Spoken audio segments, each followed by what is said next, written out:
Ladies and gentlemen, welcome back to a brand new episode of the Square Circle Podcast with your host, Marie Shadows, and we are going to continue our conversations with Wrestle Kingdom 20 by going over the next match. Like I said in the previous podcast episode, going over Wrestle Kingdom 20, we are working backwards with the matches because I think that the matches heading towards the ending of the show were a lot better than the beginning matches of the Wrestle Kingdom card.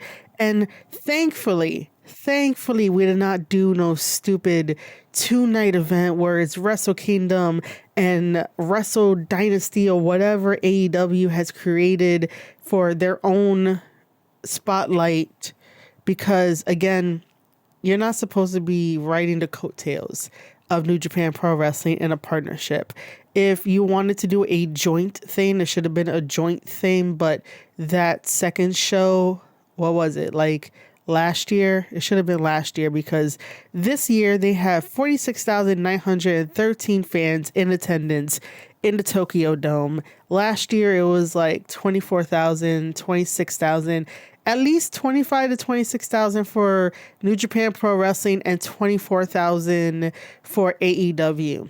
But thankfully they did not do that this year, and it was all New Japan Pro Wrestling. And by the way, I would like to tell the fans out there, especially from the UK, that just because Konosuke is also under a AEW contract, it does not mean that it's like AEW helped sell out the Tokyo Dome. Like, sometimes talking with these fans is just so dense. The Tokyo Dome sold out for Wrestle Kingdom 20 because Tanahashi retired. And by the way, I am going to go over this match, and then I'm going to be talking about the NJPW interview that Tsuji had that explains a little bit more about Konosuke and getting attacked by Jake Lee, and talking about Tanahashi's retirement, and that hopefully next year they could also still sell out the Tokyo Dome without having something as big as that for their headliner. As always, ladies and gentlemen, thank you for tuning in and listening. Make sure to share this with a friend. Make sure to leave a like, a comment.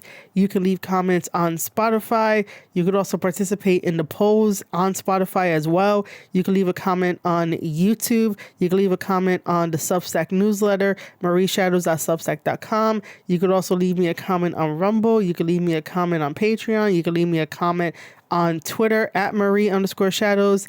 For Patreon is going to get exclusive stuff such as JCW Lunacy watch-alongs, tape study reviews, and if you're a wrestler out there and you would like my help, my consultation, my feedback, a second pair of eyes on your matches, on your promos, to help elevate you, head over to patreon.com/Marie Shadows. There will be a post there about this, so go check that out if you're interested.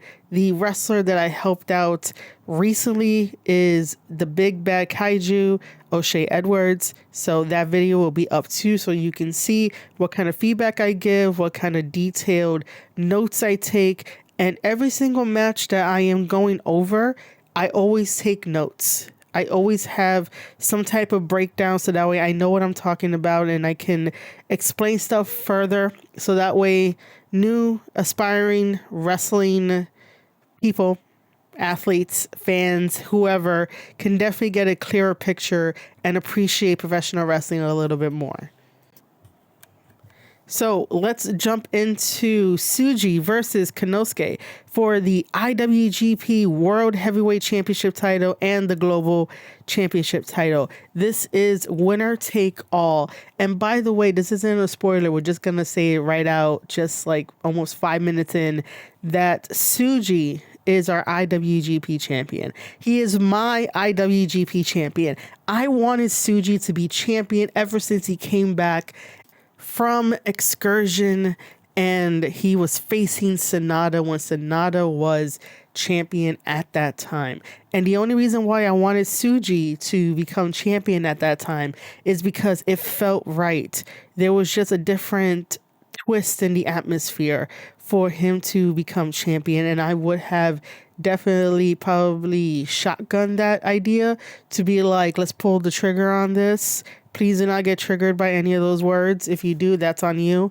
But that's just what my brain came up with. But like, I would have gave him the belt.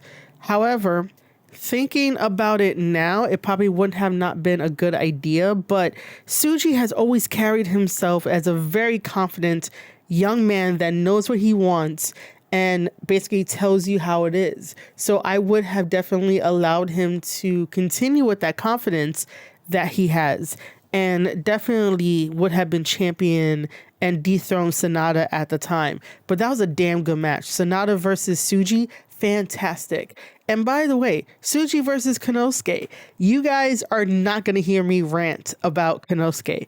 You guys already know how I feel about Konosuke. Konosuke does not sell. Konosuke does not understand wrestling. Konosuke is just all for himself. And he doesn't know what a character is. If you have to keep saying that you're the alpha male, you're out for this, you're out for that, right? What exactly does that mean? Where am I going with you on this journey of you being the alpha? Just because you can have 1,000,001 matches does not mean that you are the alpha. You gotta sell, you gotta have psychology, you gotta bring me along for the ride. It can't just be, oh, let's have a match, let me get my shit in, 1, 2, 3, that's it, let's go home, and never think about the match ever again. You know, as I brought up Tsuji versus Sonata for the first time ever when the IWGP World Heavyweight Championship was on the line with the butterfly title, I'm not sure how many New Japan fans and non-New Japan fans remember that match. See, it has to be memorable. It has to click. You have to remember it for years to come. What match do you remember from Konosuke, guys?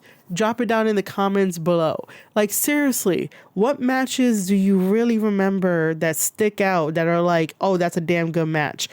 Again, just because Konosuke doesn't sell and you love wrestlers that don't sell, you're like, oh my God, that's so awesome. It's like, that doesn't do anything. And then when they automatically get their shit in, it's like, really?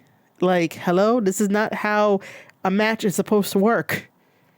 I honestly think that because Konosuke was working with Tsuji in this match, that it made Konosuke just a little bit better to understand how to be a wrestler. There is timing, there is pacing, there is calculations to be made.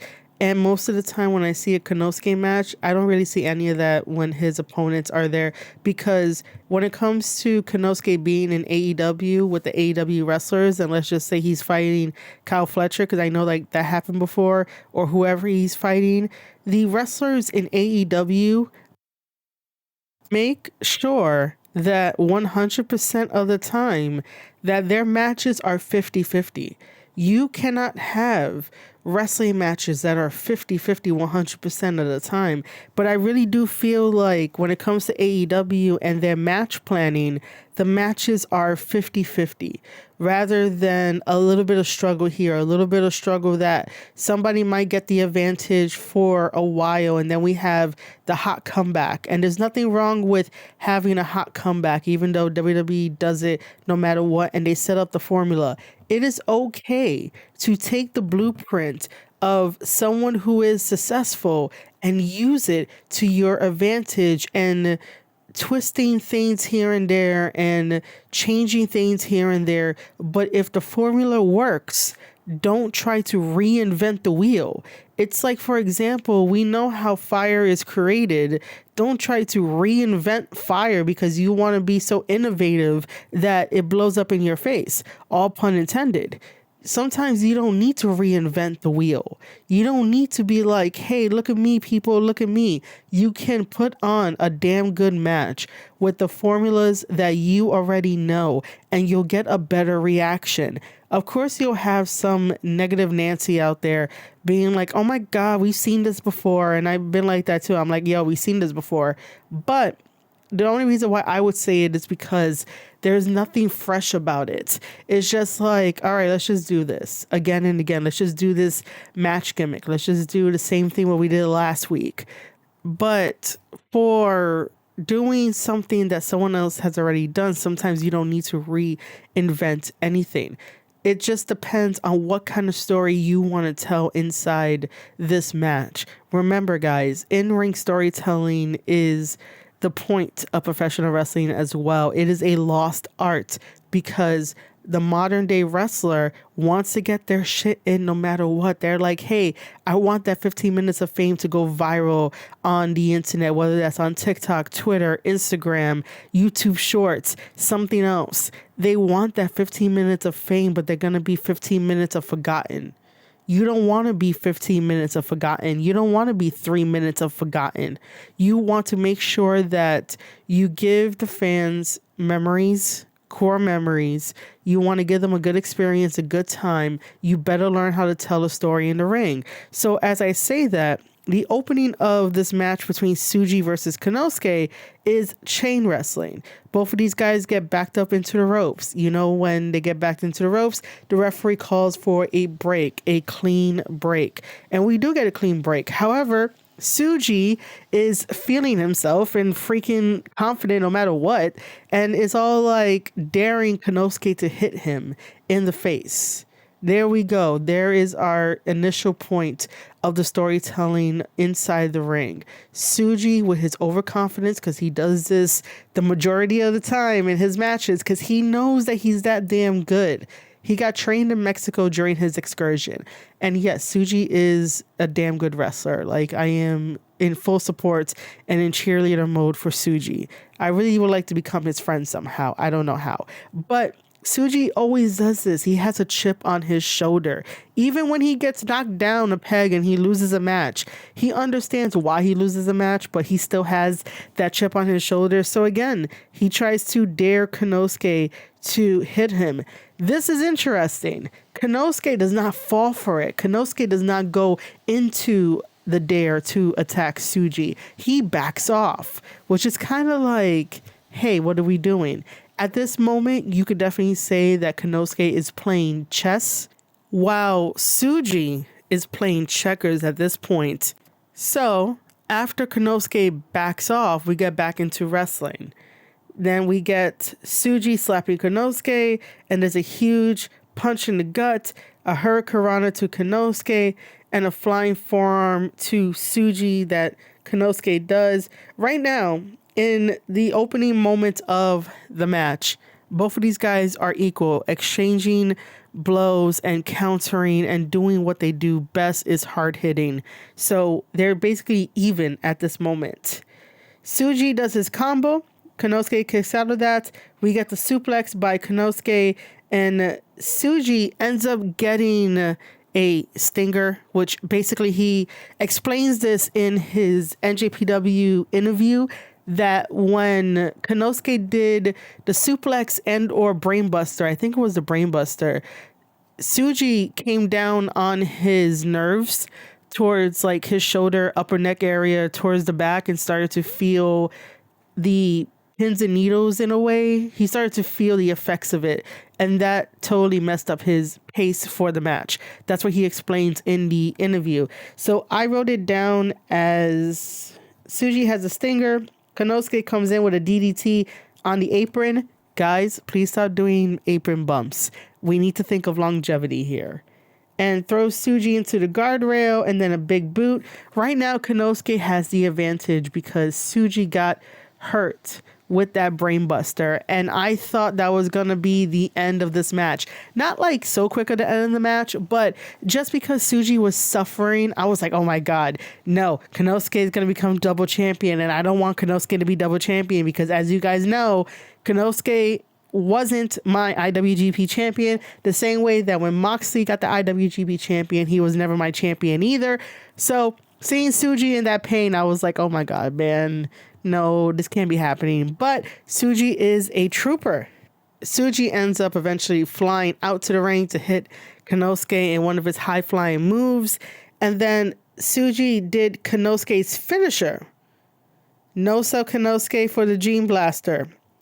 And both men are down. We have our double down. Normally, Double downs are one of my pet peeves in professional wrestling because sometimes it is not well placed. And I'm just like, oh my God, why we have a double down? But for this one, I will allow it. Just make sure that you guys place your double downs correctly in the match. Not no, like, let's just have a double down for the sake of being double down and just being on the mat to get some wind and pass some time. Like, make sure it's placed right. We then get the classic exchange of strikes, a gut punch to Konosuke by Tsuji. By the way, Tsuji was focusing on the gut of Konosuke the whole entire time, punching him in the gut, making sure that Konosuke was feeling the pain. And that's because Tsuji figured out that Konosuke has such a strong core that when Konosuke does a lot of his power moves, whether that's the suplexes or the package power drivers or, you know, all the crazy shit that people are like, oh my God, I've never seen this before. When yes, you have. All those big Konosuke things, Tsuji understands that his core is the base where all the strength lies. When you attack a body part on a wrestler and you work on it, you weaken that base, you weaken that core, you weaken that strength. This is why it's important to work a body part. Even if you are young in the business and you think that's boring and you think that's stupid, there are ways to do it where it won't come across that way. I'm not just telling you to just stand there with an arm bar or some type of really low move that we can see that, oh, that's not really hurting or anything. I'm not saying to stand there like a zombie and just being like, oh, let me just apply some pressure or whatever. No, there's a way to make it look like a struggle. There's a way to make it look like a fight, even if everything is choreographed to a certain degree, even if people know that it's predetermined, but it's still a sport. It's still a competition, because if someone has you in a submission hold, you can show people how you can get out of that submission hold. So again, working a body part is not boring. Again, stop trying to reinvent any kind of wheel out there when you could just go for the very basic. And by Tsuji punching Konosuke in the gut, again, he's not going to have enough power to try to lift you for a German suplex. It's going to hurt him. It's going to hurt his abdominal muscles. When you as a fan understand how the human body can move and all the muscles and the groups within the body and stuff like that, when something gets weakened, it's a pain. Especially if like you hurt your arm or something and you have to lift something and you feel the pain, you're like, ow. Think of it like that, of working on a body part that like they're going to be ow and they can't really do what they normally do because they'll be, half strength. That's why the majority of the conversations online is sort of like you need to understand wrestling a little bit more and physics a little bit more and the body a little bit more, and why we're always like, yo, big power moves and gymnastics are not always the way in professional wrestling. So aside from that, aside from Tsuji working on Konosuke's gut area and stomach area, there is a reverse Canadian destroyer on Konosuke. That's from Tsuji. Tsuji runs into Konosuke's knee and then a big blue thunder bomb from the top rope. That was pretty impressive. And again, because that was such a really high impact of a move, I was like, oh shit, this is the end, huh? Because, if you're going to do a top rope move like that, you better win the match. If something like that is not winning the match, then don't do it. If you have really high impact moves, you got to make sure it finishes the match. And also protect your finishers, guys. So there is the alley-oop slam, and then we have the Guerrero Special on Konosuke. Konosuke kicks out of that. Like I said, Tsuji went over to Mexico for his excursion, and of course they taught him the Guerrero Special.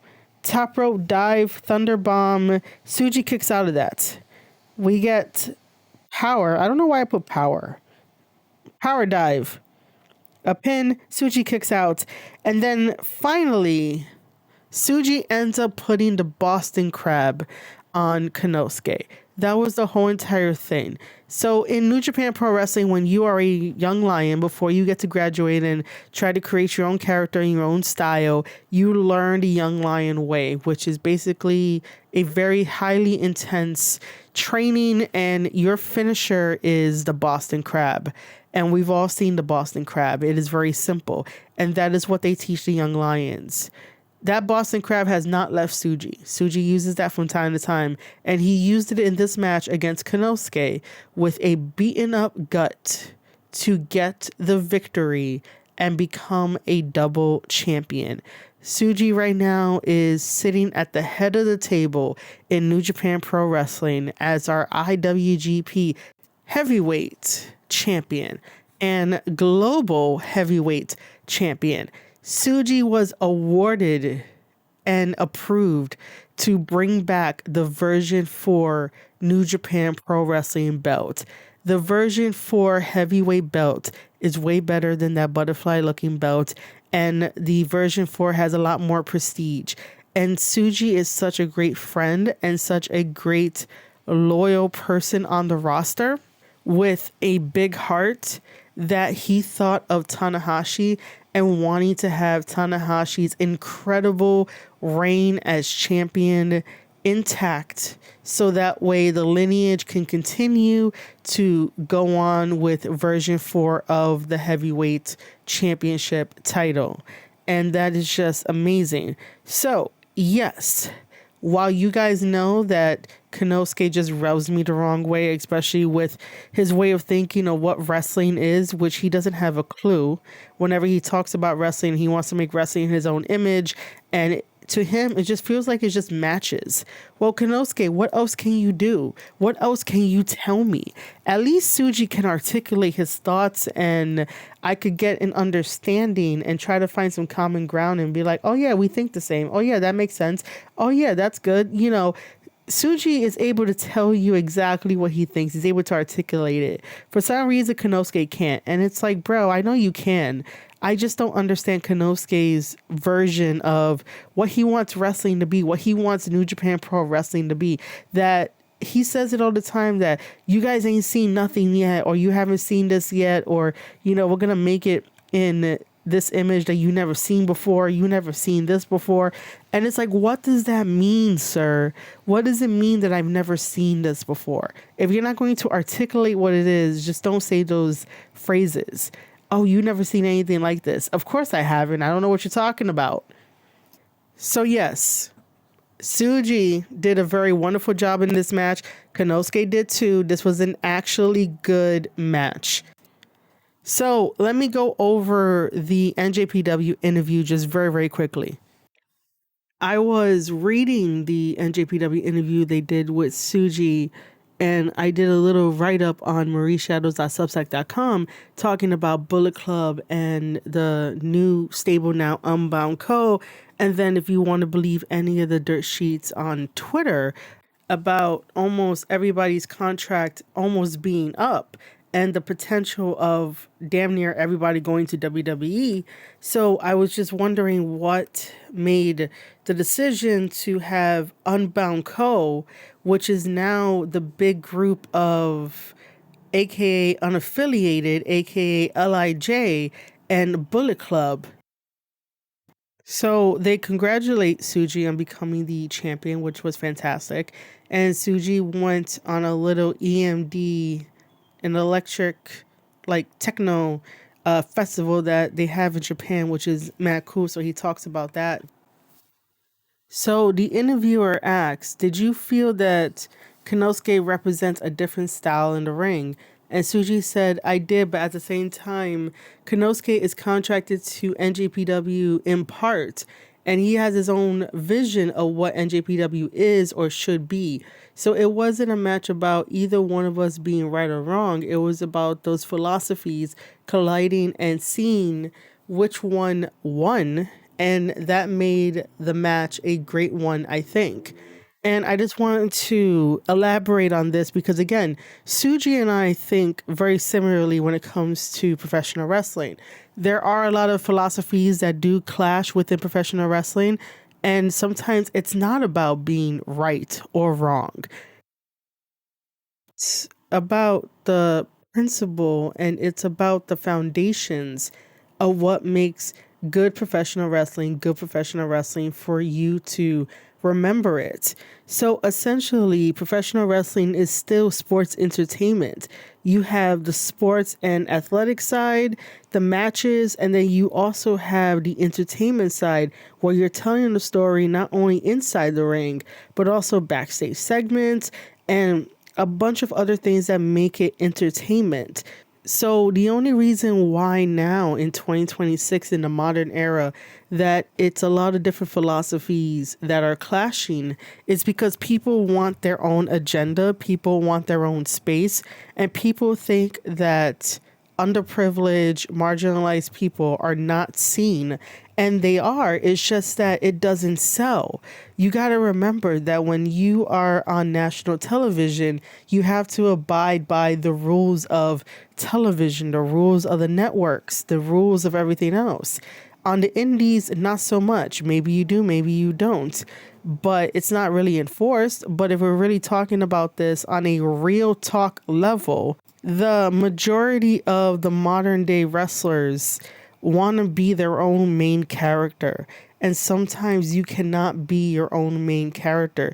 If you want to be your own main character, that means that you are selfish to a degree and not a team player. You have to remember that not everyone is going to be accepting of the agendas that you want to push. And by the way, for those agendas that you guys know what I'm talking about, if that is your whole personality and you cannot make a character that can be a conduit for those specific agendas, then you don't know how wrestling is created.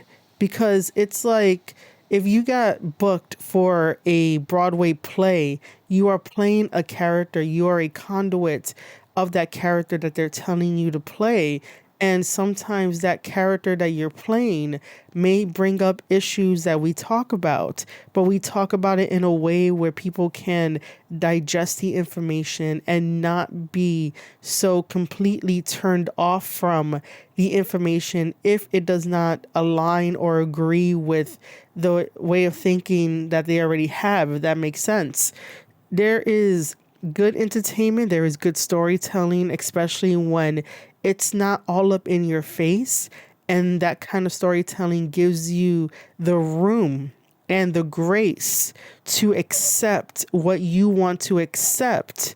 So that way your perspective can change on specific agendas that in current climate is all up in your face. For the past 4 years, every single type of thing that has been woke, feminism, yelling, screeching, telling men they ain't shit, telling people that they can switch genders, all that harmful shit was so up in our faces that it never gave people the time to adjust to it, talk about it, and really weigh the pros and cons of it, but they want you to accept them when they cannot accept themselves.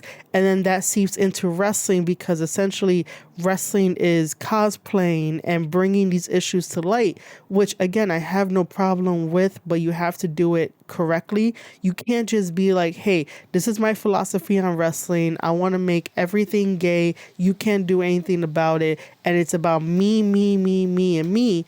That is why people get turned off and turned away, and such a small section just goes and supports that.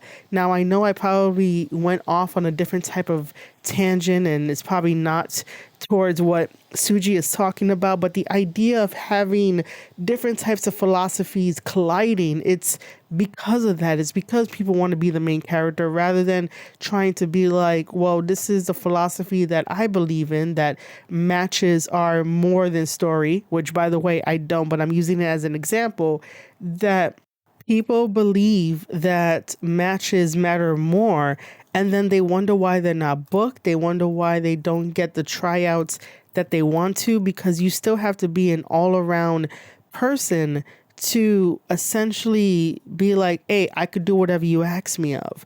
Because the bigger promotions that are on TV, WWE, AEW will throw them in there too. MLW might eventually get a TV deal anyway. I'm rooting for them.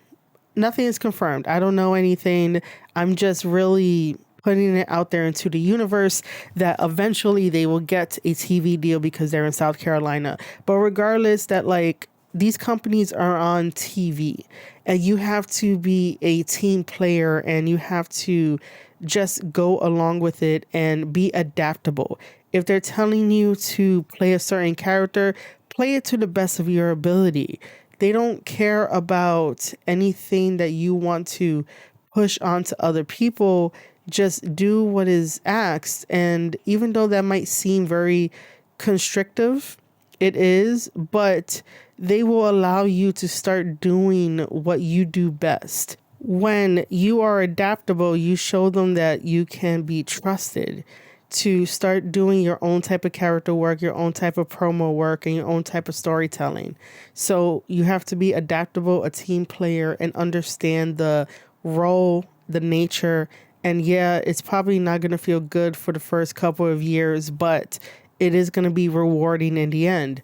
And by the way, I'm not trying to divide my community or anything like that, but I will be from time to time talking about real talk and how it affects just ordinary people that want to live their life, want to enjoy the entertainment that is put in front of them, rather than being like, you must accept me or else, because that's not fun and that's not right. But when you have two different philosophies on how New Japan Pro Wrestling should be run by two different guys who are definitely masculine, you know, it goes to show that it's healthy, but at the same time, Konosuke needs to do a little bit more research on what kind of philosophy he's going to hold dear, because having matches after matches is not really a philosophy to be like, oh my God, let's elevate New Japan Pro Wrestling with more matches. The interviewer asks Tsuji, how was it in front of the sold out crowd? Tsuji responds with, it was louder than any Tokyo Dome crowd I've experienced up to now. It made me laugh to be a New Japan Pro Wrestling wrestler. And at the same time, I felt this is what New Japan really is, what it should be. Daiki Nagi was seconding me. Apologies if I mispronounced his name. I probably did. And when I handed my entrance gown to him, I told him we have to make it like this next year and the year after that. That was an important moment. NJPW is nothing without its young lions, and all of them have to have a clear eye on the future to come. And basically that is true. And they need to start doing things the right way, even though I said there's no right or wrong way, but making the right decisions, making the right story decisions, trying to keep everybody, even if money is tight or maybe money isn't tight and we're not getting the full entire thing, because TJP at one point was like blaming Bushiroad for hogging up all the money. But then again, when you're an American over in Japan and you do the conversion rate, it's going to feel like you're getting less, and that's to be expected. That's not like you're getting less on the dollar and trying to do a myth busted thing of that women make less money than men on the dollar, when that is completely bullshit. But you get the idea. It's not the same concept. Obviously, if you are in Japan, living in Japan, and is a Japanese native and stuff like that, and you're getting paid, it's going to feel different in terms of money. But I do agree that next year has to be sold out. The year after that has to be sold out. It's the Tokyo Dome. It's New Japan Pro Wrestling. But it doesn't get sold out unless you give the stories, unless you position everybody right, and you're playing chess, and you break away from AEW. But again, Tanahashi is so loyal. And then the people that he has surrounding him are just yes men. Tanahashi needs some people to tell him no and give him like a PowerPoint presentation as to like why they say no. I have no problem telling him no if I ever get to be around him and work with him and become an assistant and stuff like that, or whatever the case may be. Like, I have no problem to be like, hey, let's have a conversation about this. Are you sure you want this wrestler to do this? Are you sure you want that? And then if something makes sense, yeah, we go with it. If not, we could try it. And then if not, we could put it on the back burner, and maybe that idea can help elevate us sometime later in the future. But I have no problem being like, hey, I don't think that's a good idea because of X, Y, and Z. However, we could try it and see what happens, but I just think it's not a good idea.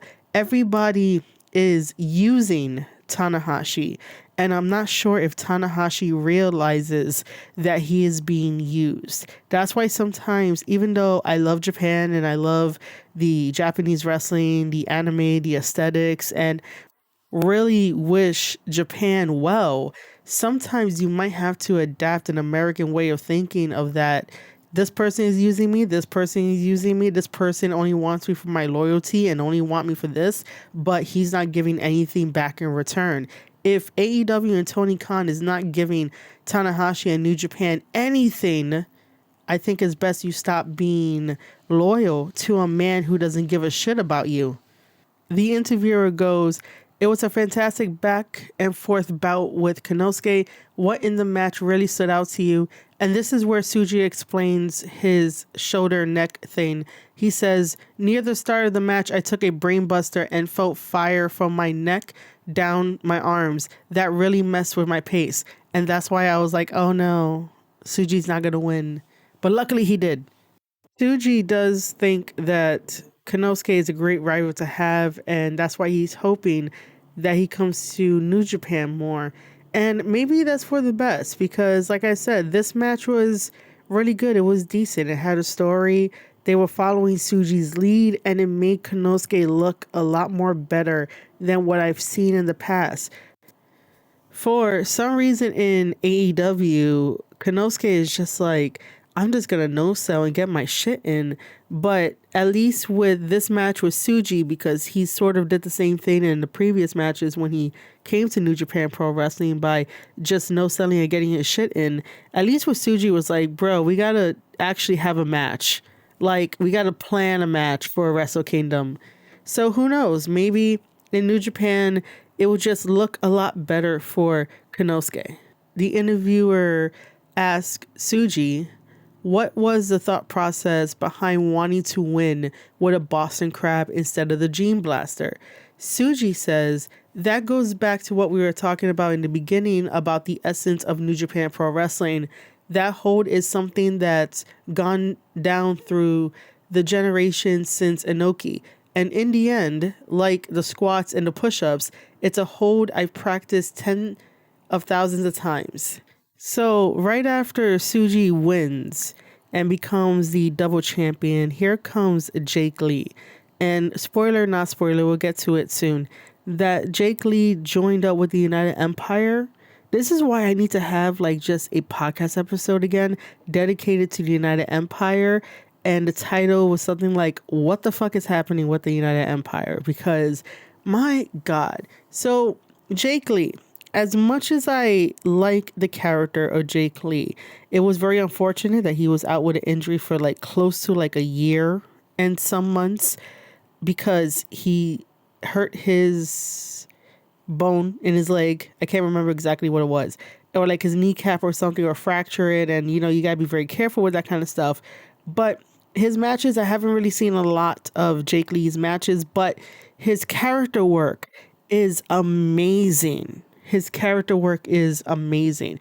So he ends up joining United Empire, leaves Bullet Club War Dogs, and, well, he gets hurt, then joins the United Empire, comes in with a big boot to Tsuji. Tsuji can't even celebrate, and this is setting up the next angle to have Tsuji versus Jake Lee for the IWGP Heavyweight Championship title, which, by the way, I think that in wrestling, angles are missing.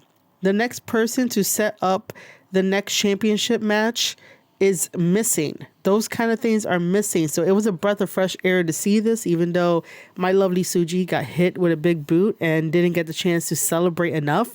But either way, I like really enjoyed it. And Tsuji, in this interview, he was so upset. He was like, where the fuck did he come from? In a way, I'm really paraphrasing here. And it's just really, really crazy. Now, the part in the interview about Bullet Club going over to becoming Unbound Co with Tsuji and the LIJ members, this is what Tsuji had to say. Right, we suggested ideas. I wanted Unbound in the name to carry over from LIJ. And in the end, we had a vote and went with Unbound Co. But there were a few other ideas, like going with the T's in Tsuji, Takahashi, and Takagi and calling it T-Blaze. Dizzy Dogma was another one. But as we were talking about names, the War Dog members came in and talked about wanting in on something new. From Bullet Club came the company concept, and then we went with Unbound Co. So it was an effort between all of them. But then again, this explanation coming out, and then if you want to believe what the Twitter timeline is saying about people's contracts being up, you know, it's just one of those things of like, is it timing? Because there is that unwritten rule that things happen in a very untimely manner in professional wrestling, and that everything is all about timing as well. So like, I don't know. I don't know if any of the contracts are up. I don't really like talking about other wrestlers' contracts, but you know, it is what it is. We'll see what happens and we'll see where people go. But to have Unbound Co is just like, oh my God, guys. I really don't want Bullet Club to just fade away just how like this, because if we had Dominion, then Bullet Club could be put to rest.